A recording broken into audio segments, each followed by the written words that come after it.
Bonjour à tous et bienvenue pour cette petite vidéo que j'ai fait aujourd'hui sur le Scylla, comme je vous avais promis dans la vidéo du Colosso.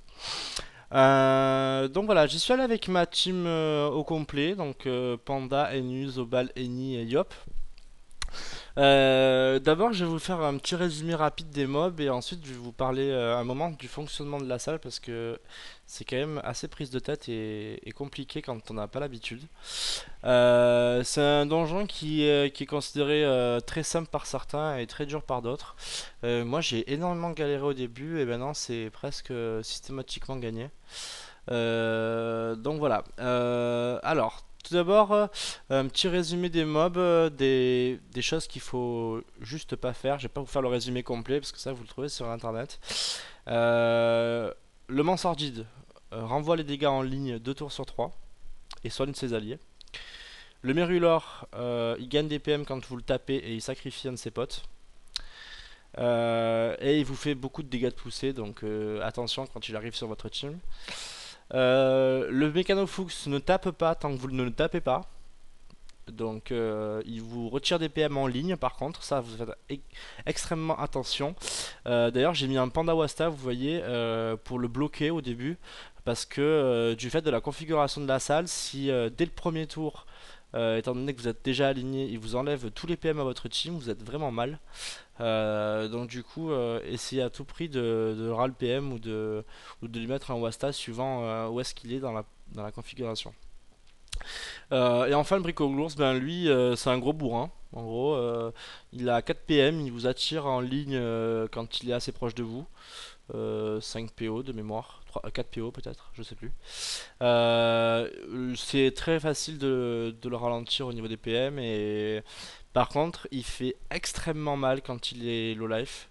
Ça peut aller jusqu'à 1500, 2000 x 2 en zone, en ligne droite, sur deux cases devant lui. Donc voilà, voilà pour le résumé des mobs. Le fonctionnement de la salle, c'est un donjon qui rend un peu fou au début, parce que vous vous faites très vite submerger, à cause du fait que les mobs, dès qu'ils sont tués, sont systématiquement réinvoqués automatiquement dès que vous le tuez par le mob qui joue juste après. Et ça, c'est un truc important à retenir parce que l'idée, ça va être tout le long du combat de faire réinvoquer les mobs que vous tuez par le Silarg et non pas par un mob quelconque de la salle. Pourquoi Parce que vous allez voir à la fin, ça va être beaucoup plus facile de si le Silarg il les a tous réinvoqués lui. Parce que si vous le faites réinvoquer par un autre mob, vous pouvez vous planter dans le dans l'anticipation en fait de où est-ce qu'il va réapparaître au niveau de la salle et vous allez être obligé de focus le mob qui a réinvoqué le zombie, on va appeler ça comme ça. Donc le Bricoglours là en l'occurrence est un zombie pour aller plus vite. Donc je disais le mob qui va réinvoquer le zombie, vous allez être obligé de le focus tout de suite parce que par exemple le Bricoglours que j'ai tué en premier, étant donné qu'il est réinvoqué à 1300 HP, s'il vous touche, il vous fait très mal. Donc voilà, pour éviter ça, vous ras le PM le Silark et le Brico si vous l'avez tué, et vous essayez de tuer en fait les mobs avec le dernier de vos personnages, le dernier qui joue avant le Silarg, à savoir pour ma compo le Yop. Donc vous avez vu, donc j'ai tué le Bricogours avec le Yop. Ensuite, de mémoire, je vais tuer le Mérulor en deuxième. Et là, ben, vous pouvez le tuer. Enfin, avec mon équipe à moi. Vous pouvez le tuer soit avec les Nice, soit avec le Yop. Puisque dans tous les cas, aucun autre mob ne joue entre ces persos-là et le Silarg. Euh, la particularité du donjon, enfin de la salle en question. Donc vous voyez, le Murloc fait très mal hein, quand il vous fait des dégâts de poussée. Voilà. Petite précision, donc je disais, quand vous tuez un zombie, donc une invocation, il faut absolument que vous vérifiez que vos personnages ne soient pas à plus de 89% de points de vie. Donc vous mettez comme j'ai fait moi, toute votre vie en pourcentage et pas en chiffres.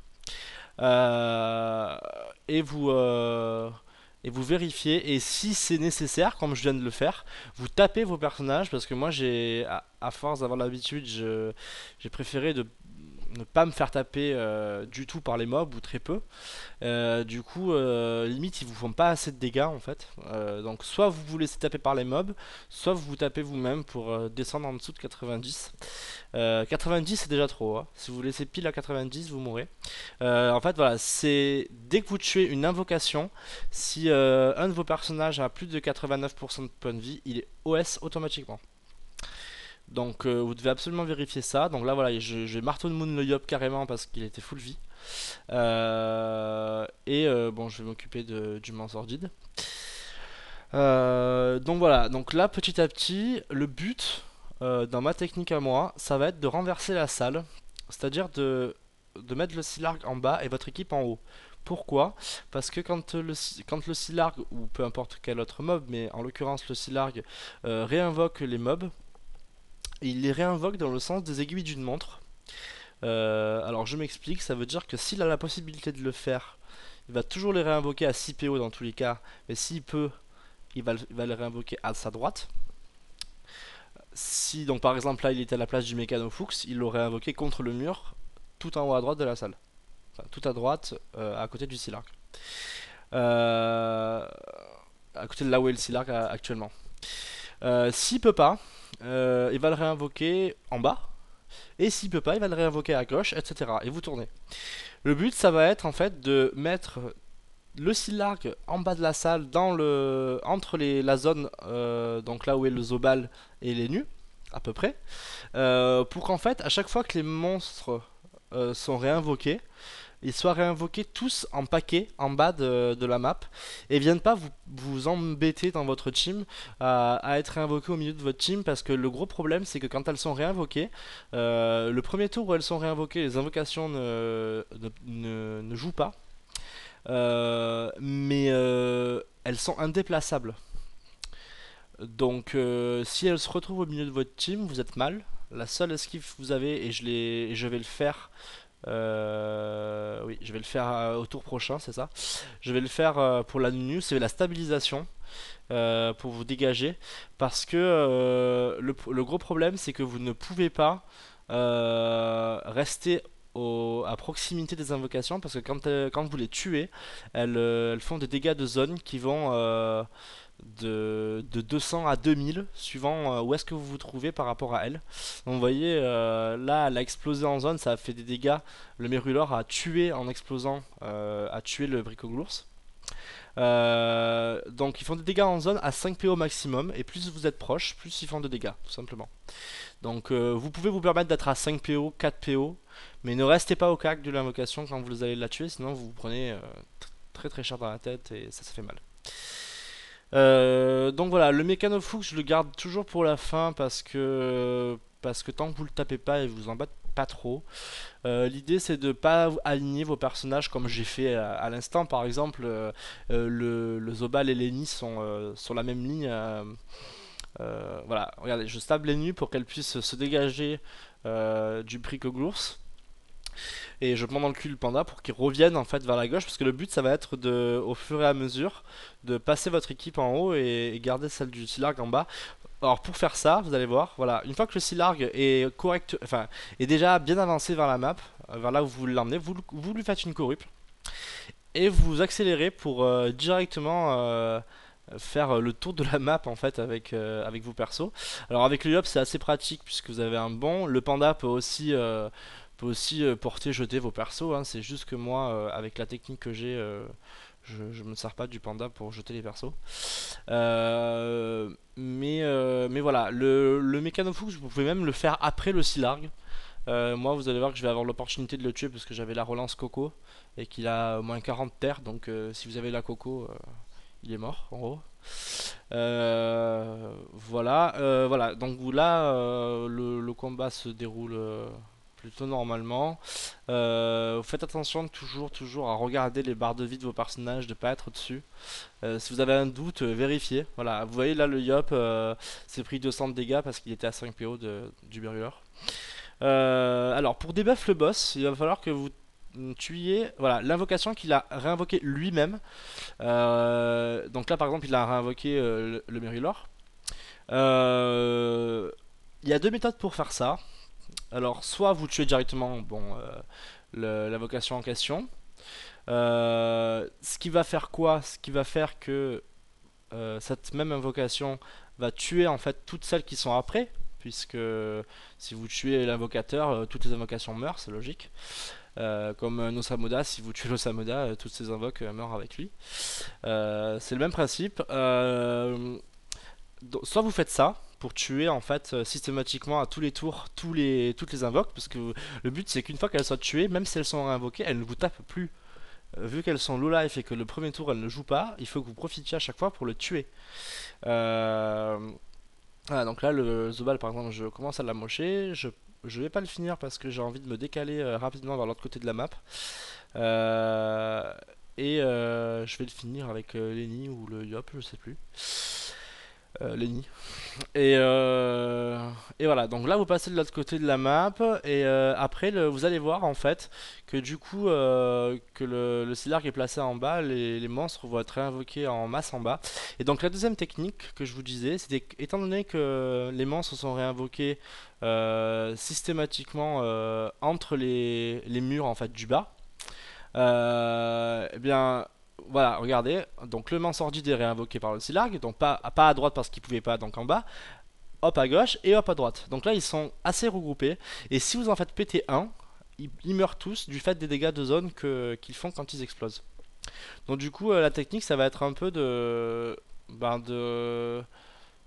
juste de vous placer en fait et d'avoir la ligne de vue pour systématiquement à tous les tours tuer toutes les invocations du Scylark, puisque le Scylark n'est vulnérable qu'un seul tour à chaque fois. Voilà, là par exemple il est vulnérable mais il a trop de vie et c'est pas le moment encore de le blitzkrieg, de le one shot. Vous pouvez d'ailleurs, j'ai déjà vu, faire la salle sans Yop. Vous n'êtes pas obligé d'avoir un Yop. Vous pouvez tuer en fait le Scylark juste avec les dégâts de zone que font les mobs. Parce que vous allez voir à un moment donné il va se prendre presque 2000 avec les dégâts de zone des invocations. Donc vous pouvez en fait systématiquement le garder à distance, faire péter les invoques et ainsi de suite à chaque fois. Donc là, rien de très spécial à dire. Je tue le bricocours, vous voyez que toutes les invoques meurent vu qu'elles sont pas loin les unes des autres. J'en profite pour taper le Scylark puisque je vois que mes persos sont pas full vie parce qu'il ne faut pas, mais assez bien au niveau de la vita. Donc là je vais coco tout simplement le Meganoflux. J'ai puissance parce que je savais qu'il avait l'expulsar. Ça c'est un sort qui est très dangereux. Ça vous éloigne en ligne droite ou en ligne diagonale quand vous le tapez de trop près. Et si vous êtes contre un mur ou contre un allié, ça vous fait très mal. Ça peut aller jusqu'à 2000. Un peu comme les dégâts de poussée de la Mrs Freeze mais en pire. Donc du coup voilà, parce que je savais qu'il allait me repousser, j'ai préféré puissance Coco pour le Mechanofux pour être sûr de le tuer du premier coup. Donc voilà, là le Scylark va remonter vers la gauche de la map, ça c'est pas vraiment prévu. Normalement il est censé remonter par la droite si vous vous débrouillez bien, mais c'est pas grave. Parce que vous allez voir qu'en fait, du coup qu'il remonte par la gauche, je vais laisser le Zobal et Lenny du côté droit de la map pour que dès que les invoques dès que les zombies soient réinvoqués, je les tue. Et Lenny et le panda vont rester du côté gauche pour pousser le Scylark et le ralentir. Et le Yop, qu'il soit à gauche ou à droite, le Scylark, il va toujours rester du côté du Scylark pour pouvoir le taper au fur et à mesure. Et le Coco au moment venu. Donc voilà, là j'attends mes tours, je me place, je maintiens ma vita comme il faut, je finis toujours l'invocation que je peux finir. Voilà, vous voyez 1600 sur le Scylark, ça fait mal. Donc voilà, vous pouvez le descendre petit à petit comme ça, puisqu'il ne se vole pas de vie. Si le Mansordine ne joue pas, en fait, il n'a aucun soin. Donc vous pouvez le taper à distance comme ça. Euh, J'avais pensé à quelque chose. Oui, ne faites pas de plastron au premier tour, comme vous avez peut-être l'habitude de le faire si vous avez un Zobal, parce que vous allez galérer à descendre vos persos à moins de 90. Donc vérifiez à chaque fois, vous pouvez revoir le début de la vidéo. Je Tortoruga le panda parce qu'il a déjà pris des dégâts et que donc je peux le Tortoruga sans trop de problème. Donc là il a esquivé mes PM, du coup je lui mets une pelle pour pas qu'il s'approche trop. Voilà, donc là vous allez voir, toujours pareil, hein, une fois que c'est comme ça, il n'y a plus grand chose à faire, vous attendez et vous tuez les invoques, vous pouvez faire ça jusqu'à ce qu'il meure.